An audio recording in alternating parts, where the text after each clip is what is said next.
Bien, hermanos, estamos aquí en la casa de nuestro Señor,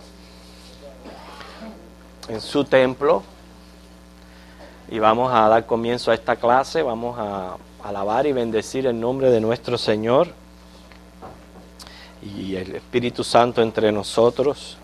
Él nos enseñará y nos llevará a toda verdad. Vamos a orar. Alabado sea, Señor, bendecido sea tu santo nombre. Honra y gloria damos a ti, aquí en tu casa, casa de oración, donde venimos a estudiar tu palabra, Señor, que tanta falta nos hace y tanto necesitamos, mi Dios. Tú estás aquí entre nosotros, estás para bendecirnos y nosotros para loarte, nosotros para glorificarte. Y en esta comunión, Señor, que es posible a través de nuestro Señor Jesucristo, queremos encomendar esta clase, cada clase que se está teniendo, Señor.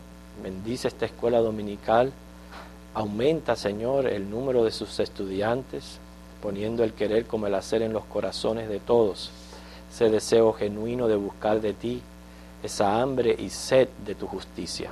En Cristo lo pedimos. Amén. Vamos a buscar un versículo que siempre escogemos como versículo lema. Se encuentra en 1 Corintios 15, 56 y 57.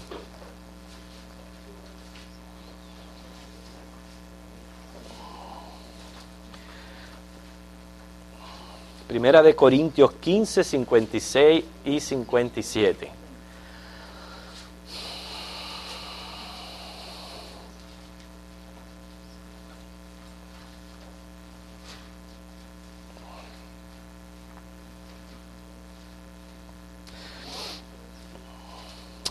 Muy bien, lo leemos todos. Dice: ya que el aguijón de la muerte es el pecado, y el poder del pecado la ley, mas gracias sean dadas a Dios, que nos da la victoria por medio de nuestro Señor Jesucristo. Precisamente alabamos, exaltamos a nuestro Señor Jesucristo, porque Él fue quien nos dio la victoria. Claramente dice el versículo 56, sobre la muerte y sobre el poder del pecado. Por eso es que Él viene a ser nuestro Rey y nuestro Salvador. Estamos casi llegando al final del ciclo de estos estudios acerca de la armonía de los evangelios, donde no lo hemos podido cubrir todo. Fíjense, el último versículo de Juan dice que las Escrituras no pueden contener todo lo que hizo nuestro Señor Jesucristo. O sea, hay muchos aspectos que obviamente no están en la palabra de Dios, de lo que fue su vida y las cosas que Él hizo. 3 años y medio de ministerio es bastante. Aún así, nosotros, al principio del ciclo de este estudio, quisimos tomar la vida de Jesús y ir viendo cada aspecto, cada cosa. Solamente pudimos ver las cosas más sobresalientes y más importantes. No podemos decir que cubrimos todas las áreas de lo que está revelado acerca del ministerio de Jesús. Estamos llegando al final ya, porque hoy vamos a estudiar la entrada triunfal. Muchas cosas que a veces nosotros comúnmente decimos es el Día de Ramos, el Día de Palmas, y sabemos por lo general lo que pasó, pero lo interesante de las clases es que podemos aprender detalles que están ahí, que debemos aprender. Obviamente ya la última semana son pocos los acontecimientos, por tanto, por eso les digo que estamos llegando al final de este ciclo de estudio. ¿Okay? Son los 4 evangelios, narran el episodio de la entrada triunfal. Ustedes saben, muchos de los aspectos de la vida de Jesús no los narran todos los evangelios. Hay algunos que narran uno, otros otro tipo de eventos, pero en lo que es la entrada triunfal la narran los 4 evangelios. Y lo interesante es que los 4 dan detalles diferentes, por lo que para nosotros poder tener realmente una idea completa de lo que sucedió desde el principio hasta el final, hay que acudir a los 4, porque cada uno va dando un detalle diferente. ¿Okay? Nosotros sabemos que Jesús fue varias veces a Jerusalén. Lo hacía ¿para qué? Para ir y participar como judío de lo que es las fiestas. Hermano Pascual, me cierra la puerta, por favor. De lo que es la fiesta de los judíos. Pero ustedes saben que él mismo narra y decía que cuando él iba a Jerusalén trataba de pasar desapercibido. O sea, él no llamaba mucho la atención hacia a sí mismo. Pero en esta ocasión que él entra a Jerusalén fue diferente, porque su propósito era bien específico y es lo que vamos a tratar a través de la clase. ¿Okay? Así que vamos a escoger uno de estos estos capítulos que nos narran, y vamos a Lucas. O sea, de los 4 vamos a escoger a Lucas para que nos guíe a través del estudio. Lucas capítulo 19, los versículos 29 al 44.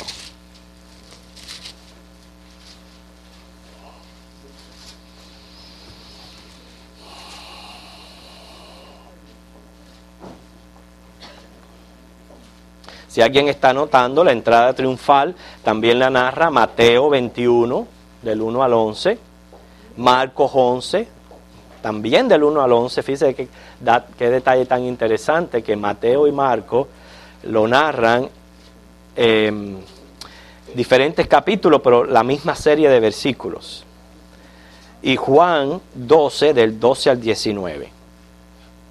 Entonces ya estamos en Lucas capítulo 19, el versículo 29. Vamos a leer hasta el 35 y le voy a pedir a Loida si ella puede leerlo y después vamos a regresar y comentar. Y aconteció que llegando cerca de Betfagé y de Betania, al monte que se llamaba de los Olivos, envió 2 de sus discípulos, diciendo: Id a la aldea de enfrente, y al entrar en ella hallaréis un pollino atado, en el cual ningún hombre ha montado jamás. Desatadlo y traedlo. Y si alguien os preguntare: ¿por qué lo desatáis?, le responderéis así: porque el Señor lo necesita. Fueron los que habían sido enviados y hallaron como les dijo. Y cuando estaban en el pollino, Desataban. cuando Desataban. desataban el pollino, sus dueños le dijeron: ¿por qué desatáis el pollino? Ellos dijeron: porque el Señor lo necesita. Y lo trajeron a Jesús, y habiendo echado sus mantos sobre el pollino, subieron a Jesús encima. Ok. Vemos aquí cómo Jesús envía a 2 de sus discípulos por un pollino, según estos versículos. El dueño del animal pregunta, como es obvio, por qué están desatando el pollino. Como cuando los muchachos van a la escuela en sus bicicletas y la amarran con sus cadenas a los postes y ven que alguien se la está llevando, enseguida viene y pregunta: ¿pero qué tú haces con mi bicicleta? Y aún así el dueño dijo: ¿qué ustedes están haciendo con el animal? La respuesta que dan los discípulos simplemente es: el Señor lo necesita. El caso que fue una respuesta suficiente para que el dueño de este animal dejara que se lo llevara. Jesús se monta en el pollino. ¿Por qué se monta en el pollino? Bueno, en el oriente el asno es un animal considerado más noble que el caballo. También decían que el asno era muy, muy inteligente y era usado para transportar cargas, mover las ruedas de los molinos. Inclusive era muy valorizado entre las posiciones. Según vemos en Génesis 12, 16, se encontraba valorizado entre las posesiones de una persona. Ahora, se ha dicho por ahí que no debíamos estar hablando tanto del asno, porque al fin y al cabo la persona importante es Jesús. Pero estamos en una clase de escuela dominical y podemos estudiar el hecho de cómo Jesús usaba todo con un propósito, con tremendos detalles, un tremendo simbolismo en las cosas que él usaba, ¿okay? Y todo tenía que ver con algo, con algún objetivo o propósito dentro de su ministerio, ¿okay? Y este animal no queda atrás. Algún propósito específico Jesús tenía para entrar en la ciudad montado en un asno. Ustedes saben que en las Escrituras se usan mucho los animales como símbolo de algo. Encontramos de todos, el más así popular es el cordero, ¿verdad? Como dice Jesús, yo soy el Cordero de Dios que quito el pecado del mundo. Se usa también el león, ¿okay? La paloma, la serpiente, el águila, la gallina, el lobo, el caballo. Fíjense cuántos animales se usan para simbolizar algo y con relación al ministerio de Jesús. Bien, las características del asno o el pollino tienen similitud con lo que es el carácter y misión del Mesías. Y eso es lo que queremos ver en lo que son 5 aspectos. ¿Okay? Primero, como ya dije anteriormente, el pollino o el asno era considerado un animal noble. ¿Okay? Quiere decir que Jesús vino a este mundo de la forma más noble.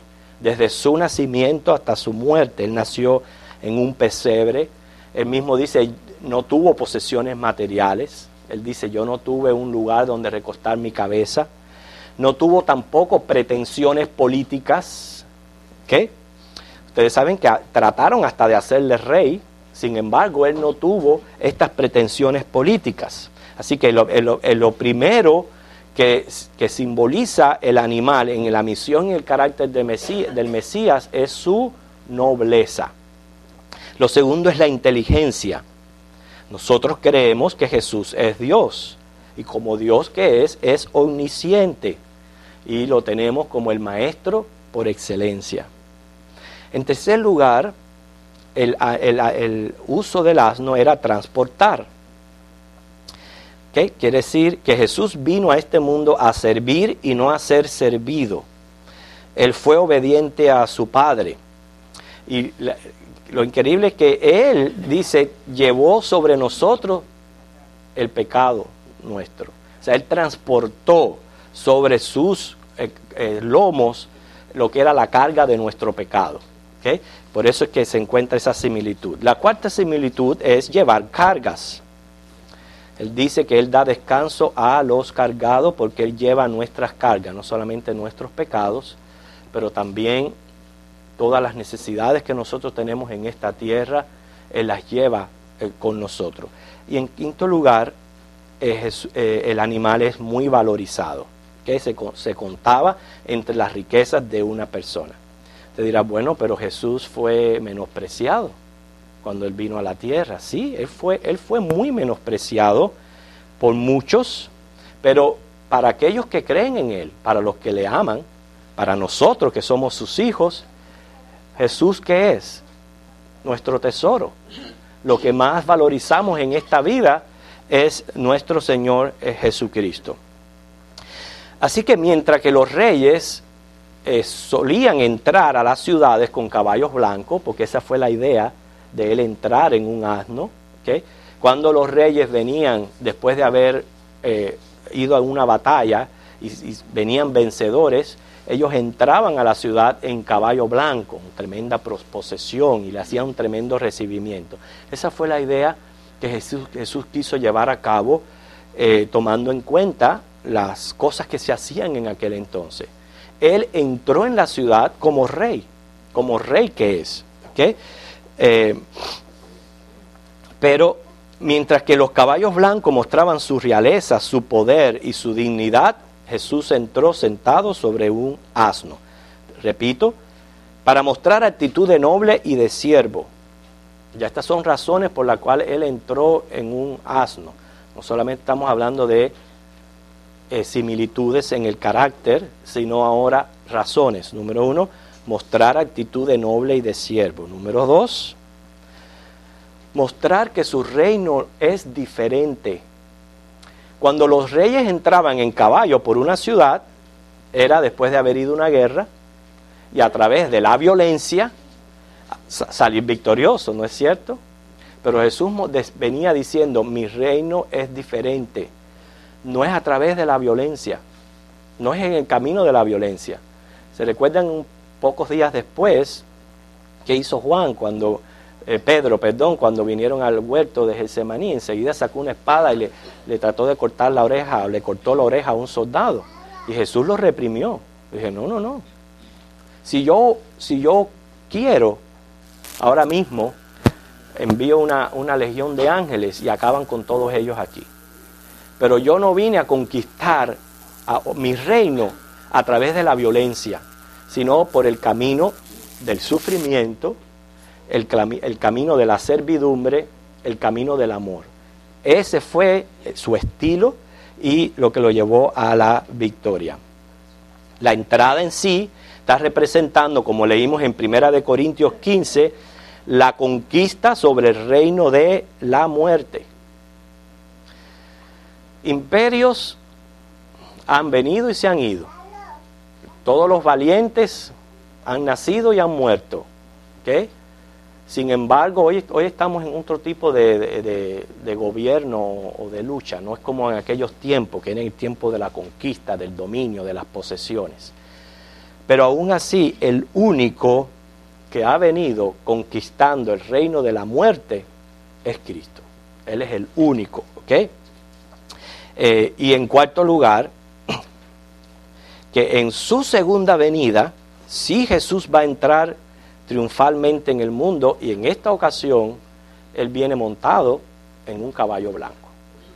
Es decir, que ahora Él está entrando en un asno. Así que no estamos hablando del animal, estamos hablando de Cristo, del que lo montaba, pero que tiene mucho que ver el uso de este animal con su misión y con su carácter. Es lo que estamos tratando de enseñar en esta primera parte de la clase acerca de la entrada triunfal.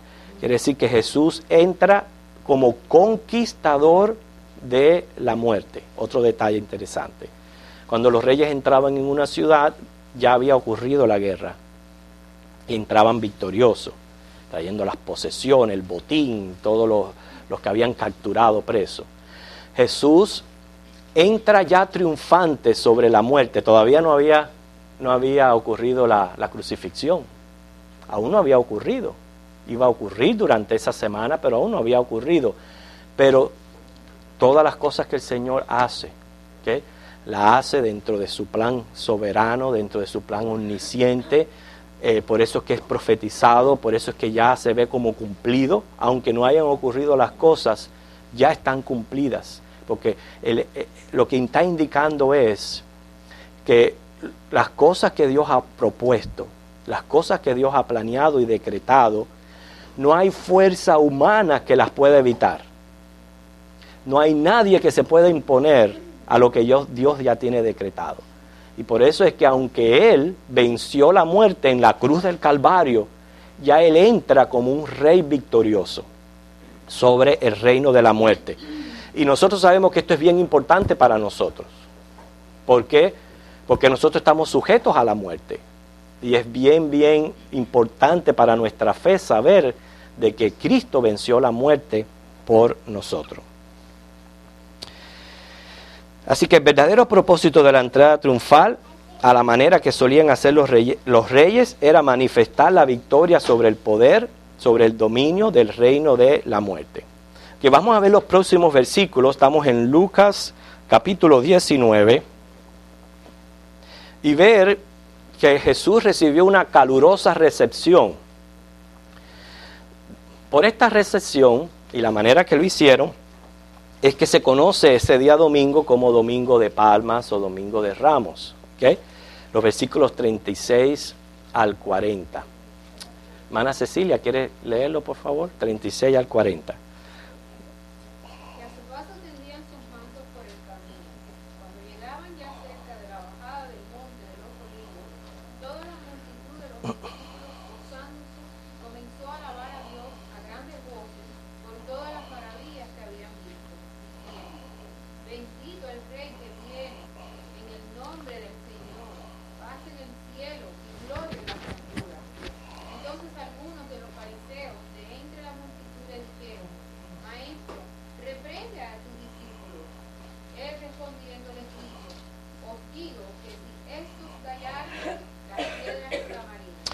La razón que escojo a Lucas como base textual de la clase es porque Lucas nos da un detalle que no nos lo dan los otros evangelios. Si usted lee el episodio en los otros evangelios, aparenta una multitud gritando, Hosana, bendito el Rey que viene en el nombre del Señor. Y sí se ve una multitud tendiendo mantos y palmas delante del camino de Jesús. Pero claramente aquí Lucas especifica que fueron los discípulos del Señor los que alababan a Dios y decían, bendito el que viene en el nombre del Señor. Quiere decir, Jesús entra como el Mesías esperado y Rey que es. Este acontecimiento es el cumplimiento de las profecías del Antiguo Testamento de Zacarías, capítulo 9, versículo 9. El uso de las ramas era común, era señal de regocijo. Lo podemos ver en Nehemías capítulo 8, versículo 15. ¿Okay? Así que el haber usado las ramas era señal de regocijo. Ahora, dos frases resaltaban de aquella recepción. La primera frase es, bendito el Rey que viene en el nombre del Señor. ¿Okay? Por eso es que dice, bendito el Rey que viene, el Mesías esperado. Nosotros sabemos que no todos los judíos estaban esperando todos al Mesías, pero no habían reconocido a Cristo como el Mesías. No lo habían reconocido. ¿Okay? Y dice, en el nombre del Señor. O sea, reconociendo no solamente que eres Rey, pero Él también es el Señor. O sea, que eso es algo que solamente aquellos que han tenido un encuentro personal con Jesucristo pueden reconocer a Cristo como Rey y como Dios que es, y como Señor. ¿Okay?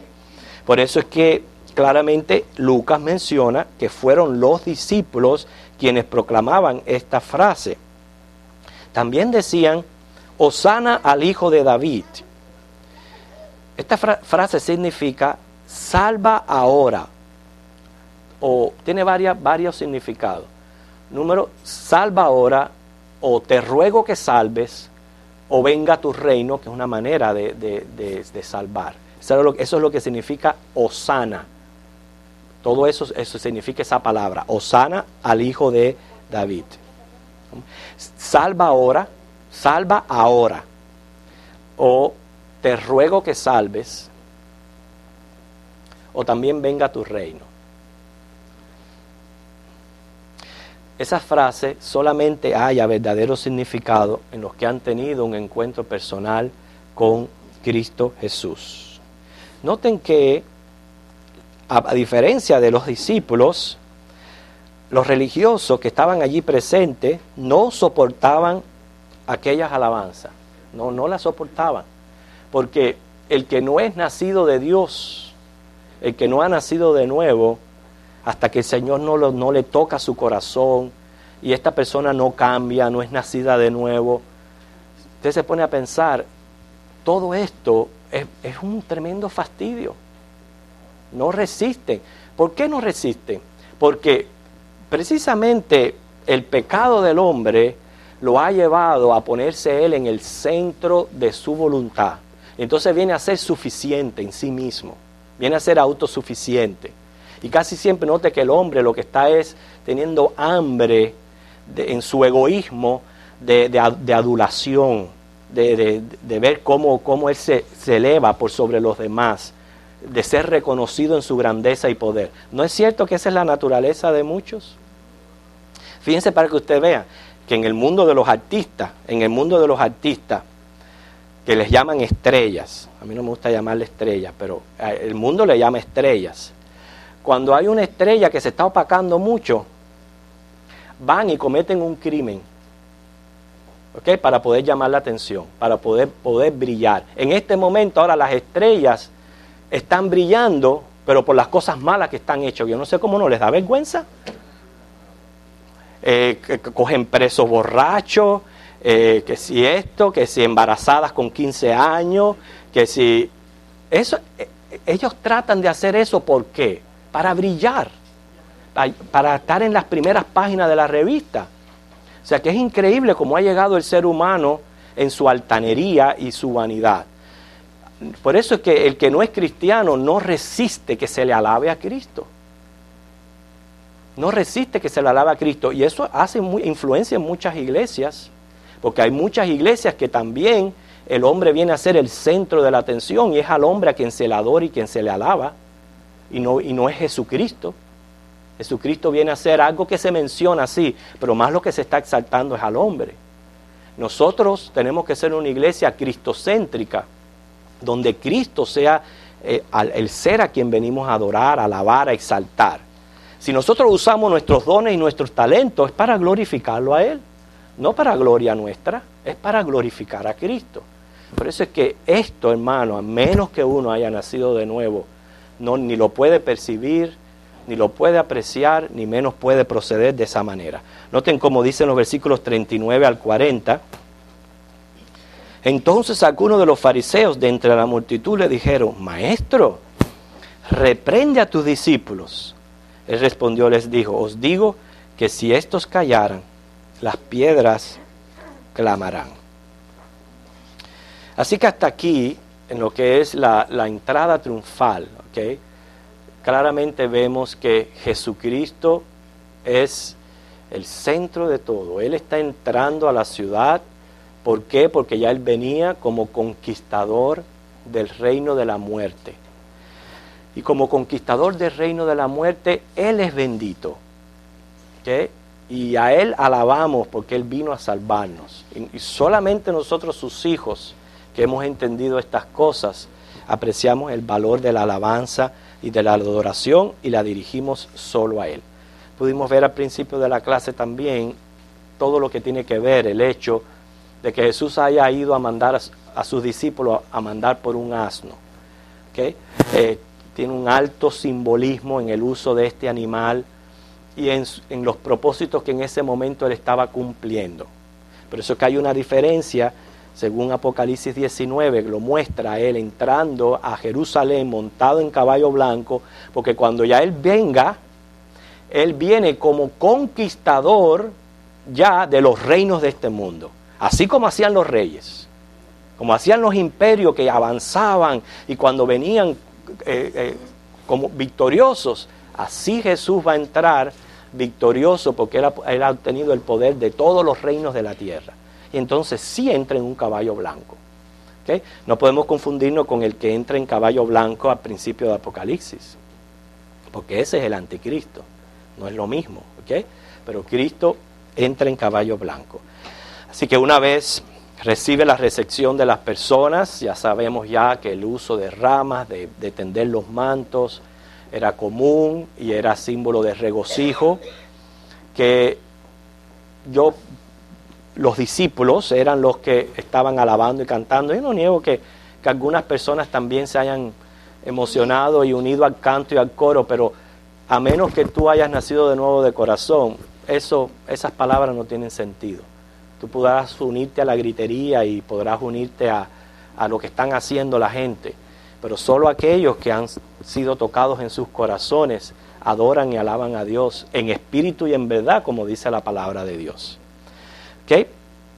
Me gusta Lucas en el sentido también que él menciona cómo Jesús lloró por aquella ciudad. Los versículos del 41 al 44. Hermano, ¿quieres leerlo? Del 41 al 44.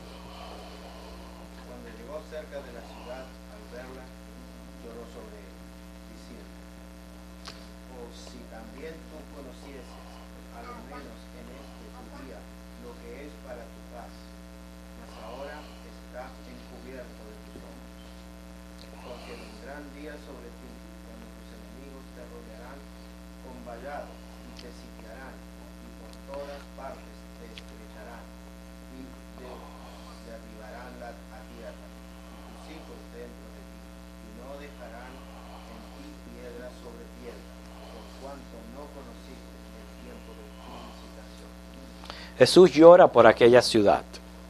El llanto de Él se expresa de esta manera. O si también tú conocieses, a lo menos en tu día, lo que es para tu paz, mas ahora está encubierto de tus ojos. Ustedes pueden ver también, los ojos de los hombres se mantienen ciegos a menos que el Señor venga y les revele revele su verdad. Hay cosas que se mantienen encubiertas. Pero aquí la frase ese, tu día, ¿okay? Lo que es para tu día, está refiriéndose ahí a la profecía de las 70 semanas que se encuentra en Daniel 9, del 24 al 27. Si tú conocieras lo que es para tu día, se está refiriendo a esa profecía de Daniel 9. No vamos a estudiar la profecía de las 70 semanas, ¿okay? Pero 70 semanas era el equivalente de 7 años, o sea, cada semana era 7 años. Y 70 semanas equivale entonces a 490 años. Se multiplica 70 por 7. ¿Okay? Quiere decir que en la profecía de las 70 semanas, ¿okay?, un año era 7 años, era representativo a 7 años. ¿Okay? Y usted puede leerlo en su casa. Pero dice que después de las 69 semanas, o sea, a los 483 años, el Mesías sería rechazado y crucificado. La profecía de las 70 semanas comenzó el 14 de marzo del año 445 antes de Cristo. 483 años, que equivalen a 173.880 días, terminan el 6 de abril del año 32 después de Cristo. Y se entiende que esta fue la fecha de la entrada triunfal, donde él recibe una calurosa bienvenida de parte de las gentes, pero fue abiertamente rechazado por los líderes religiosos de Israel.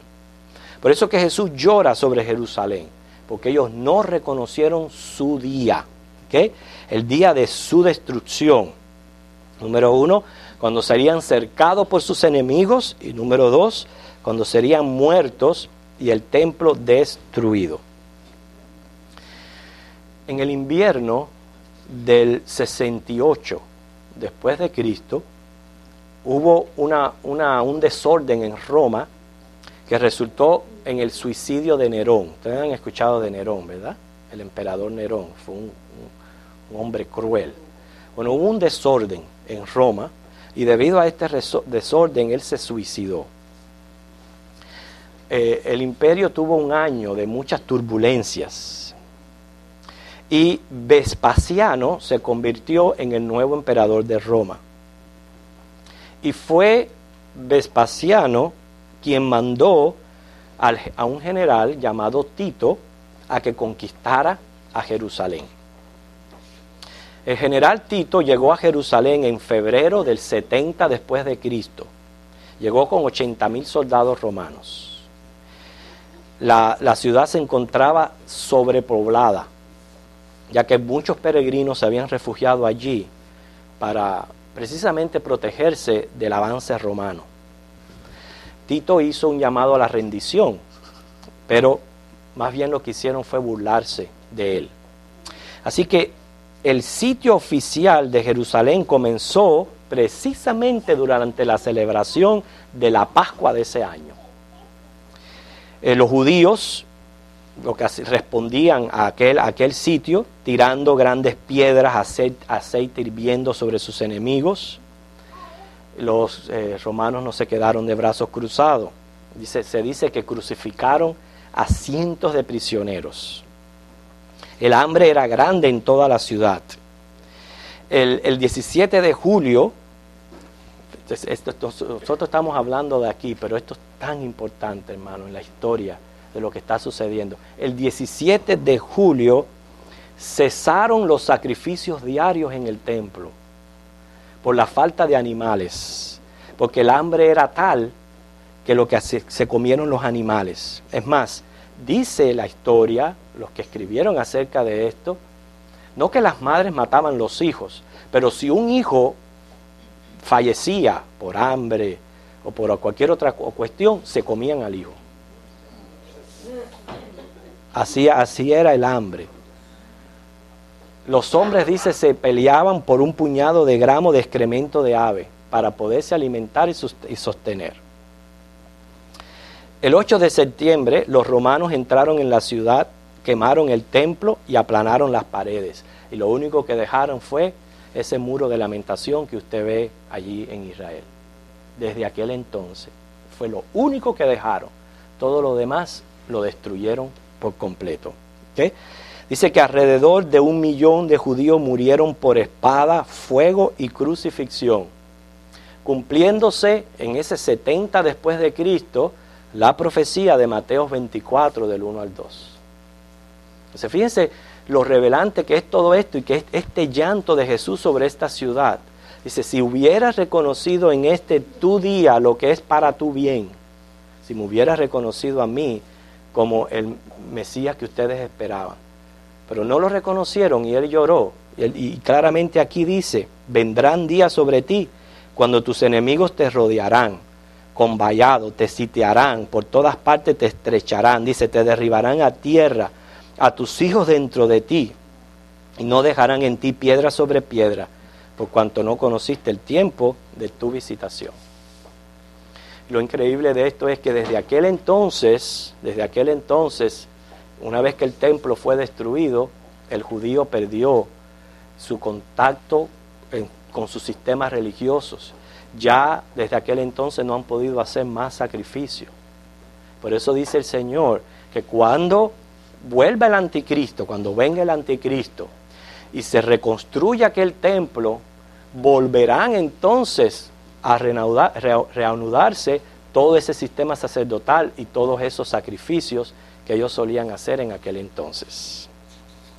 Quiere decir, hermanos, que la palabra de Dios se cumple, por eso que Jesús lloró sobre Jerusalén. Entendemos entonces, y ahora concluyendo en la clase, entendemos por qué Jesús usó un asno y no un caballo para ser su entrada a triunfar en Jerusalén. ¿Alguien me puede decir por qué? En breve. A ver, hermana. En primer lugar, para demostrar la mansedumbre. Nobleza. Claro. Ok, otra razón. Mencionamos varias razones al principio de la clase. Otra razón por la cual Jesús usó un asno y no un caballo.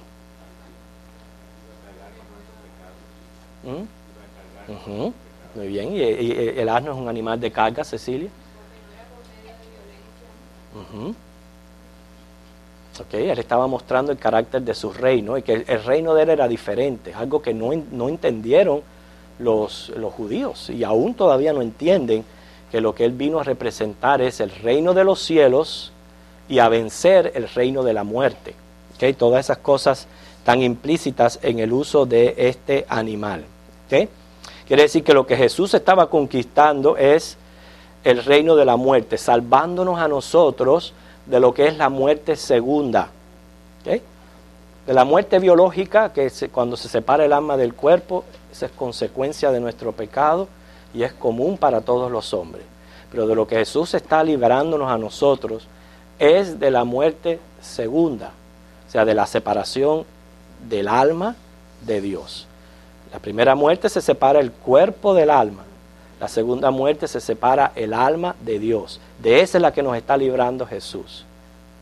Quiere decir que los creyentes encuentran motivos para alabar y glorificar al Señor porque significa vida eterna. ¿Entendemos el significado de las frases que le gritaban a Jesús el uso de la rama como señal de regocijo? ¿Ok?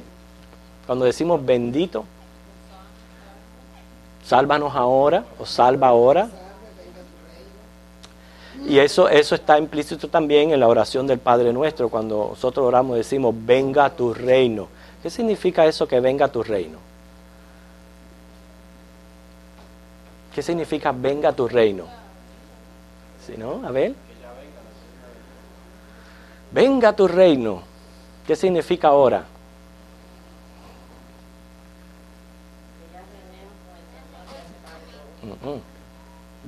No.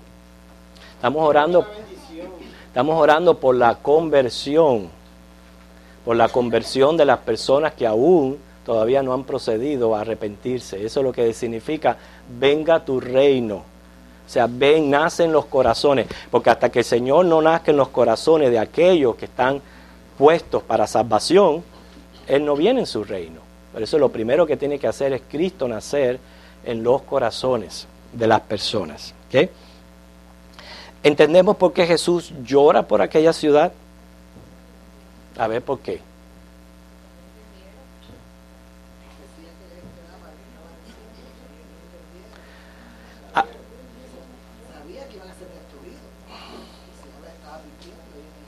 Habían profecías con,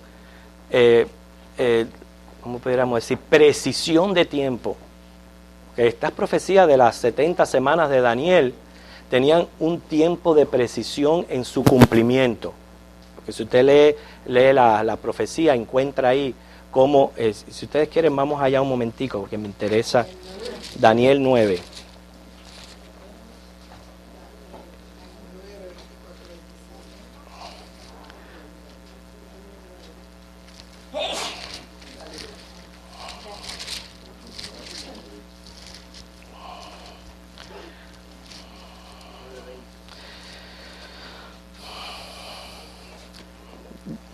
Daniel 9:24. 70 semanas están determinadas sobre tu pueblo, sobre tu santa ciudad, para terminar la prevaricación y poner fin al pecado y expiar la iniquidad.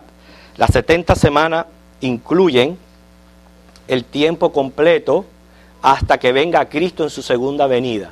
Cuando Cristo venga en su segunda venida, es que dice ahí, van a terminar las prevaricaciones, poner fin al pecado, expiar la iniquidad, traer justicia perdurable, sellar la visión, la profecía y ungir al santo de los santos.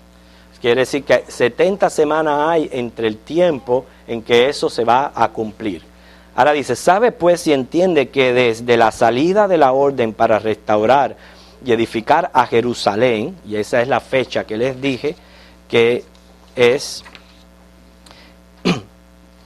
el 14 de marzo del 445 antes de Cristo. Desde ahí, desde esa fecha, desde la salida de esta orden de edificar a Jerusalén, hasta el Mesías príncipe. Hasta el Mesías príncipe significa hasta el tiempo en que Cristo venga y muera en la cruz. ¿Okay? Dice, habrá 7 semanas y 62 semanas, se volverá a edificar la plaza y el muro en tiempos angustiosos. 7 semanas, 7 por 7, 49, el tiempo que duró la reconstrucción bajo la orden de restaurar y edificar a Jerusalén. Ese fue el tiempo, 49 años que se tomó la construcción. Después 62 semanas más, 62 por 7, un matemático. 62 por 7, ¿cuánto? 434. Ok, desde que se terminó la reconstrucción hasta la entrada triunfal de Jerusalén, 434 años, que vino a cumplirse exactamente el 6 de abril del año 32 después de Cristo. Ok, ahora sigue diciendo, dice, se volverá a edificar la plaza y el muro en tiempos angustiosos.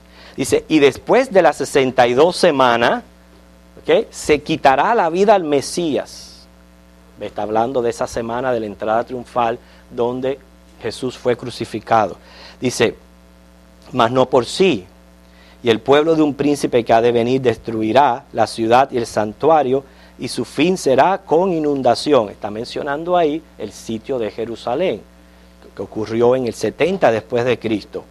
Dice, y hasta el fin de la guerra durarán las devastaciones. Ahora dice, y por otra semana, noten que está hablando de 70 semanas, pero no continuas. ¿Okay? Quiere decir que después del cumplimiento de las 62 semanas va a haber un tiempo indefinido, que es el que estamos nosotros ahora.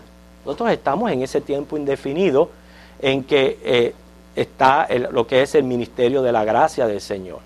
Por eso dice, y por otra semana, otros 7 años, que se está refiriendo entonces a la gran tribulación. Por otra semana confirmará el pacto con muchos. A la mitad de la semana hará cesar el sacrificio y la ofrenda. Quiere decir, a los 3 años y medio de haber comenzado esa última semana, lo que comenzó el anticristo haciendo, que fue reconstruyendo el templo, permitiendo los sacrificios, entonces se levanta la abominación que habla Mateo 24, que es cuando el anticristo se levanta, exige la marca, exige la adoración de la estatua, prohíbe los sacrificios de nuevo. Eso pasa a los 3 años y medio de la gran tribulación. Y es cuando el pueblo de Israel entonces se convierte a Jesucristo, los que están apuntados para ser convertidos. Por eso dice que a la mitad de la semana hará cesar el sacrificio y la ofrenda. Después, con la muchedumbre de las abominaciones, vendrá el desolador, hasta que venga la consumación y lo que está determinado se derrame sobre el desolador, lo que es el anticristo. Esas son las 70 semanas, eso es lo que está diciendo. Todo eso es lo que significa en este tu día, en el día en que Jesús vino y no fue reconocido por lo que Él es, Rey y Mesías. ¿Entienden? ¿Okay? ¿Alguna pregunta? Sí, el significado de la media semana en relación al tiempo que significa una semana. 3 años y medio. O sea que cuando empieza esa otra semana, a los 3 años y medio, se vuelven a prohibir los sacrificios. Lo que quiere decir que el significado de esa semana no son de cientos de años. No, 7 años. 7 años. Siempre una semana es equivalente a 7 años en todo lo que es la profecía de las 70 semanas. Y ahí, por supuesto, la profecía para los judíos o para la iglesia. Exactamente. Nosotros como gentiles estamos en esa dispersión de tiempo entre la semana 69 y la 70. Entre la semana 69 y la 70 hay un intervalo de tiempo indefinido que es hasta que Cristo venga por su pueblo, que es la que estamos en este momento nosotros. Uh-huh. Hermano. Entonces, si Dios sabe lo que hace. Claro que Si sí. han calculado así, que a las 70 semanas Cristo viene, va a pasar cualquier cosa, ya la gente estuviera preparada. Bueno. Entonces dijo así, a las 69 semanas me paro y va a dar un tiempo indefinido. Es un tiempo indefinido Para que porque nadie sepa ni el día ni la hora. pero en este tiempo indefinido, que nadie sabe el día ni la hora, es que el Señor dice que espera con paciencia a que se arrepientan los escogidos. Ese es el tiempo en que estamos nosotros ahora. Escogidos tanto gentiles como judíos. ¿Ok?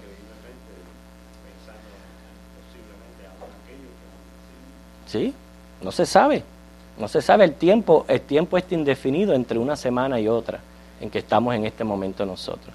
Pero lo que vemos aquí, hermano, cómo el Señor cumple cabalmente con lo que Él dice en su palabra, con tiempo.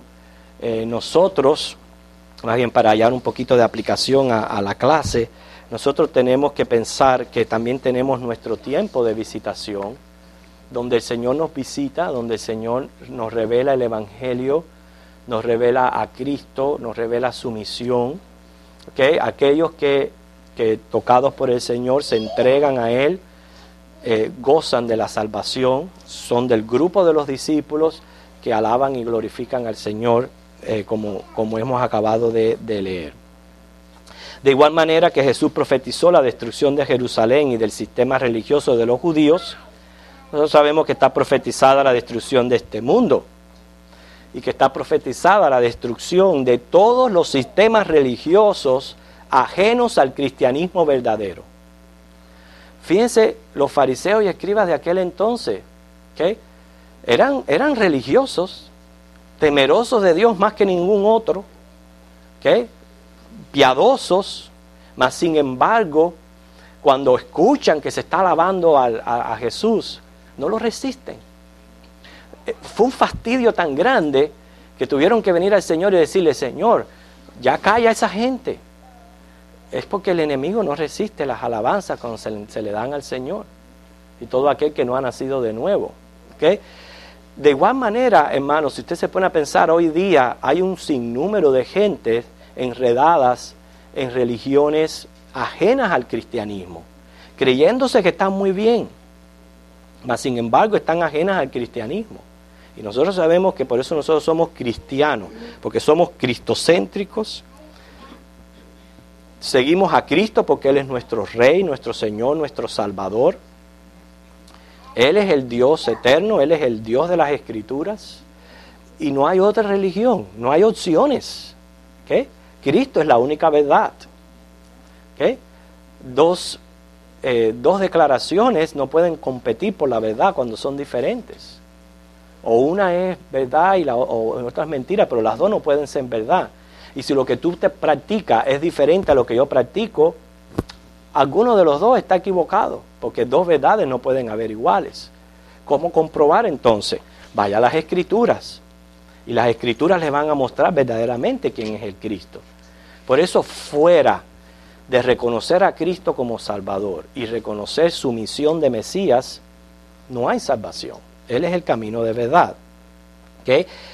Él vino a conquistar la muerte, a conquistar a Satanás como cabecilla, por eso que en Génesis 3:15 dice que él le herirá en la cabeza. ¿Okay? Él vino a conquistar la esclavitud del pecado para siempre. Y él vino para presentar el glorioso reino de los cielos, lo cual él es su rey. ¿Okay? ¿Algún comentario sobre la clase? Algo que hemos aprendido, algo que usted quiere añadir en este momento. Tenemos algunos minutos para hacerlo.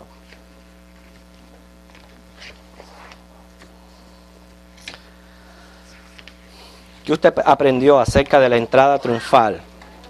Una cosa que año tras año, hasta por tradición, se practica.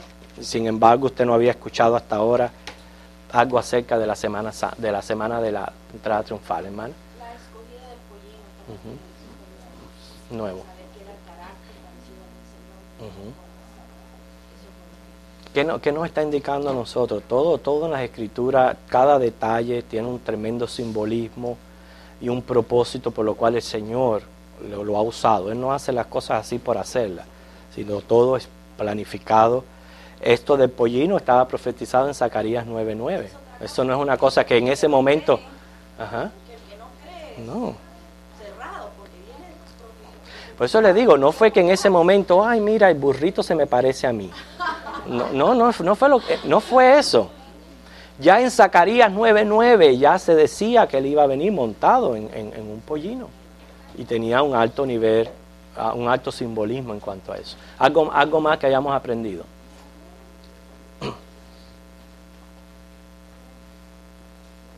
Hermana. No, ellos contaban, no podemos equivocarnos. Con relación a las profecías de las 70 semanas, ¿okay? Es equivalente a un año, pero solamente para esa profecía. ¿Okay? O sea, no podemos definir de que cada vez que pase un año, o 7 años, para Dios pasó un año. O que los judíos contaban el tiempo así, no. Es exclusivamente para interpretar la profecía de Daniel. De lo contrario, no hay interpretación. ¿Okay? Y cada casualidad que la multiplicación del 7 por 1 da exactamente con las fechas de que sucedieron las cosas. ¿Entiende, hermano?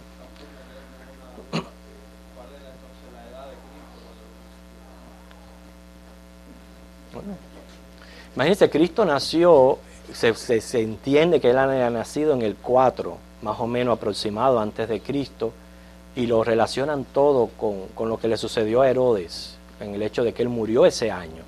Y que si él murió ese año, y él fue el de los magos y el del edicto de los niños, ya Cristo estaba nacido para esa fecha. Y según el cumplimiento, usando el calendario adecuado, al cumplirse en el año 32, más o menos pueden calcular el tiempo. Entonces, tiene como 36 años, no fue 33. No. No es bíblico tampoco. No.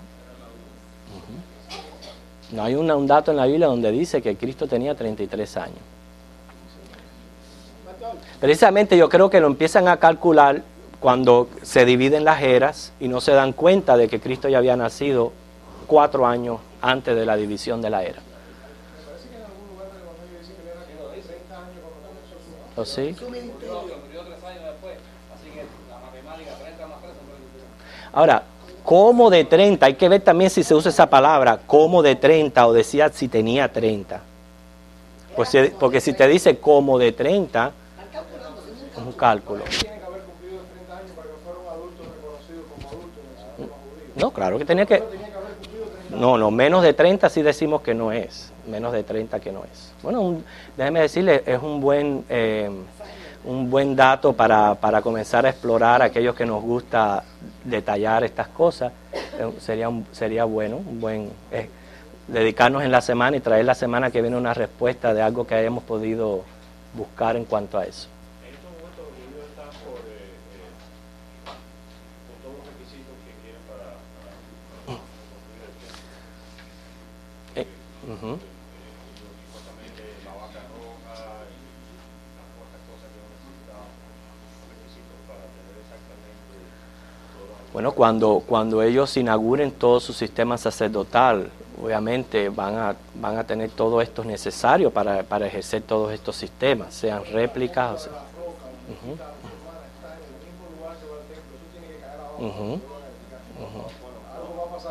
No, precisamente está 100 pies fuera del lugar. Bueno. En Isaías creo que es donde habla, dice, y confundirá la mente de los hombres y estarán fuera del trono de. También en Apocalipsis dice que va a haber un compartimiento con los gentiles en la hora de cuando se mide el templo. Bueno, hermano, ¿cómo el anticristo va a hacer esas cosas? No sé. Pero de que el templo se va a reconstruir, de que se van a inaugurar los sacrificios y que a los 3 años y medio va a ser destruido.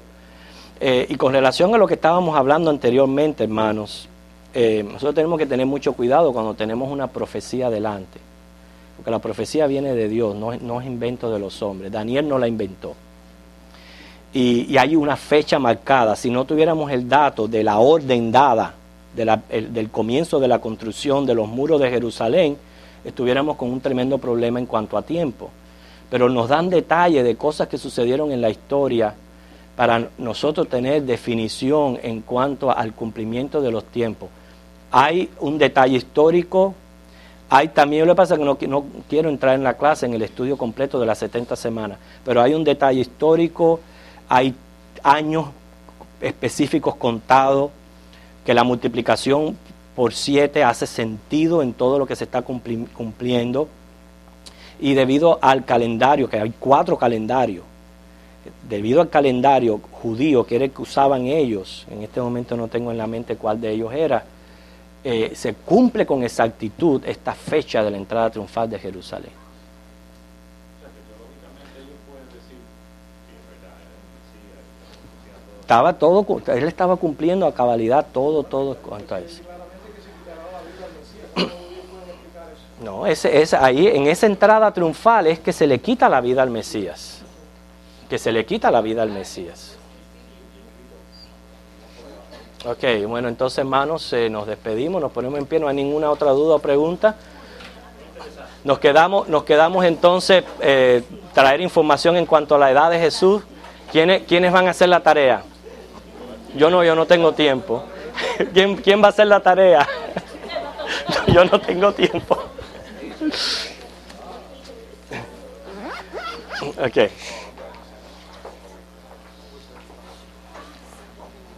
Oremos.